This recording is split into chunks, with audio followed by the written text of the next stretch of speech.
নিয়া মারে না ভাই, মারে না। কি বাজাই দিছে?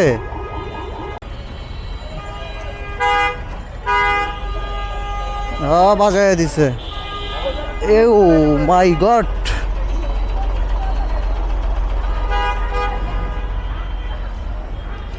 এত বড় গাড়ির উপরে ড্রাইভিং স্টার্টিং হবে এত দেখা যায় না। এই দেখো এ ভাই, তোমার এই যে কত জায়গা।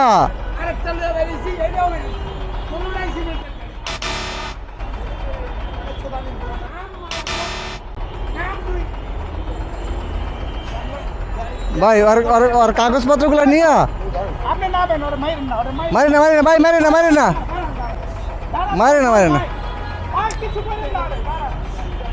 আর কাগজপত্র লন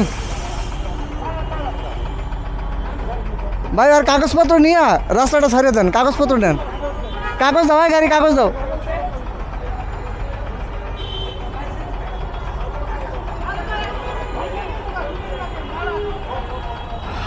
আসলে কি এই এত বড় গাড়ির স্টারিং থেকে আর বাম সাইডে নিচে কিচ্ছু দেখা যায় না। প্রাইভেট কার এইসব গাড়ি তো হেল্পার ছাড়া চালানো উচিত না।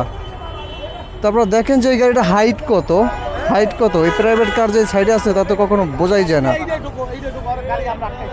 এ ভাই, আগে রাস্তার জ্যামটা ছুটান। বড় ভাই, হ্যাঁ আর অনেক জায়গা আছে তো, ওই খেয়াল করে নাই। আপনার হেল্পার ছিল না ভাই?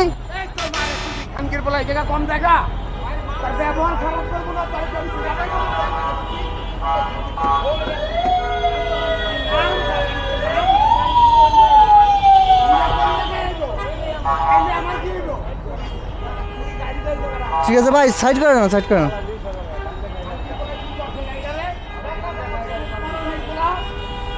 বামে জায়গা আছে, বামে চাপাই দাও।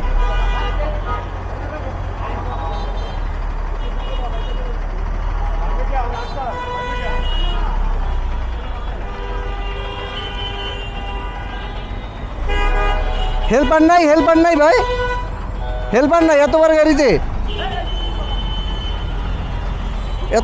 হেল্পার ছাড়া। আর এটার ক্যাবিনেট অনেক হাই, এটা নিচে কোনোভাবেই দেখা সম্ভব না। ক্যাবিনেট খুব হাই।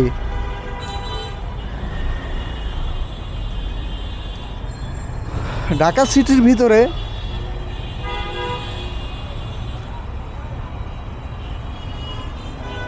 সিটির ভিতরে এত বড় বড় গাড়ি, তাও এই প্রচণ্ড জ্যামের ভিতরে, অফিস আওয়ারের ভিতরে।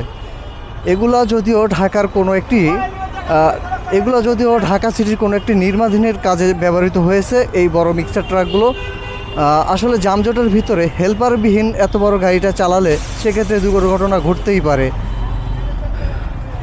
তো এই গাড়িটির মূলত আমি জিজ্ঞেস করলাম, ভাই হেল্পার আছে? বলে হেল্পার নাই। আর এর কেবিন খুব হাই, আমি এই গাড়িতে উঠেছিলাম, এর কেবিন খুব হাই, বাম সাইডের নিচে কিছু দেখা যায় না যে কিছু আছে কিনা। আর প্রাইভেট কার তো খুবই হ্যাও। তো সেক্ষেত্রে এই ধরনের গাড়িতে অবশ্যই হেল্পার প্রয়োজন।